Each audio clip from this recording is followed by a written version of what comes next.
Hello everyone, I am Manu Bharti, Assistant Professor English from Bharti Agricultural University. Today we'll talk about communication skills, primarily listening skills. We'll start with a basic definition of communication. Communication in very simple words can be defined as the sharing of ideas, information, feelings, etc. from one person to the other through the use of mutually understood signs and symbols. I repeat, communication is the sharing of ideas, information, feelings, etc. from one person to the other through the use of mutually understood signs and symbols. Now, why do I focus on the use of the term mutually understood signs and symbols? Because consider if I as a speaker speak in a language that you as a listener do not understand, the communication won't be effective.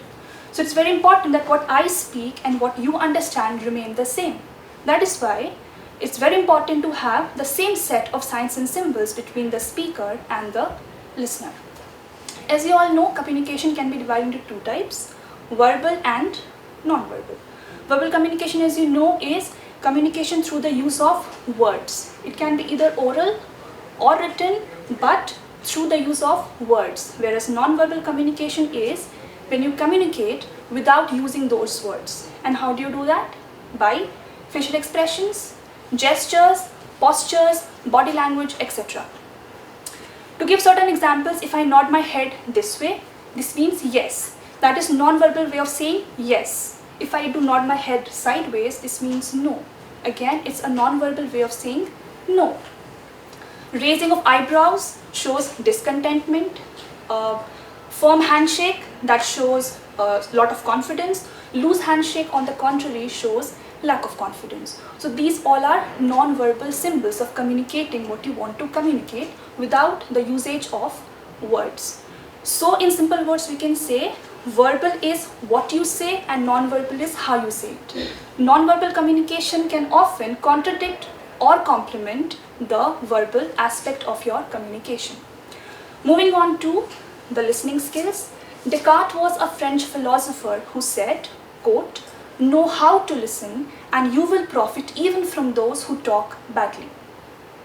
Listening is a very important part of communication, but generally we give more focus on speaking skills. But listening is as important as speaking. Being a good listener is as important as being a good speaker when we talk about the communication process. And why do we need to talk about listening skills? Because it is very easy to make out a bad speaker. It is extremely difficult to make out a bad listener. Right from our childhood, our parents, our teachers, they all teach us how to speak well. We have speech competitions, elocutions, news reading competitions, and what not held in school. They all focus on our speaking skills, but nobody really cares about our listening skills. So we need to develop our listening skills so that we can effectively contribute to an effective communication. Now there's a difference between hearing and listening. The words often get confused. Hearing is the mere receival of signs and symbols, whereas listening is when you receive those signs and symbols, you accumulate them, you interpret them, or you comprehend them, and then you give a proper feedback. So hearing is the mere receival of signs and symbols, whereas listening is receiving those signs and symbols, accumulating them, interpreting them, and then giving a proper feedback. Moving on to the types of communication, we can divide it into various types, but we'll talk about only four. First is attentive listening. Attentive listening, as the name suggests, is when you listen to every word that is being spoken. I can give you an example. Suppose one fine day a teacher enters your class and says that kids, tomorrow we have a test and you have to score at least 70% marks, and these are the 20 questions which you have to study for your test. Now for the first time in your life, even if you have never heard that teacher before, for the first time in your life, you listen to every full stop, every comma, every semicolon that the teacher speaks. That is attentive listening for you. When you do not miss any single point that is being spoken, when you attentively listen to everything that is being spoken, is attentive listening for you. Next is combative listening. The word combative made from the word combat. Combat means to oppose or to fight.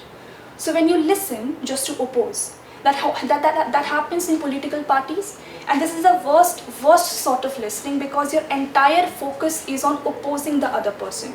Your entire focus is on putting the other person down. So you gain literally nothing when you practice combative listening, and therefore you must avoid combative listening, because you listen just to oppose and you do not gain anything from this sort of listening. Third is deceptive listening, made from the word deceit. The word deceit means to cheat. So deceptive listening is something that we all have practiced in our lives, when we pretend to listen but we do not actually listen.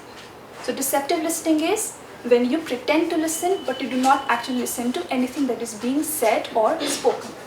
Lastly, empathetic listening, one of the best sort of listening, one of the best listening practices. In this, you listen not only to the verbal aspect but also to the non-verbal aspect. You listen not only to what is being said but also to what the person wants to speak but probably is not able to speak. So empathetic listening is the word made from the word empathy. Empathy means to identify yourself with the other person or with the speaker in this case. So empathetic listening is when you listen to not only the verbal aspect but also identify the non-verbal aspect that is being portrayed or that the person is trying to project. Moving on to the barriers to listening. You can primarily divide into 4 types: physical barriers, psychological barriers, cultural barriers, and linguistic barriers. Physical barriers to listening are the barriers due to physical conditions around. Suppose you're talking on phone and a car starts honking or a child starts crying or howling and you're not able to listen properly. That is a physical barrier. The barriers due to physical conditions around. Psychological barriers are the barriers when you're psychologically perturbed or disturbed.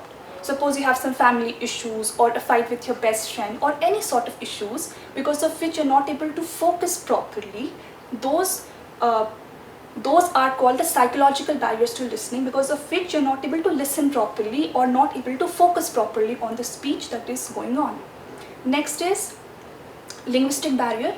Linguistic barrier is the difference in language. Suppose if I speak in English and I include certain German or French terms into it, and you as a listener, you have no idea about French or German languages. So you'll not be able to understand exactly what I'm trying to say.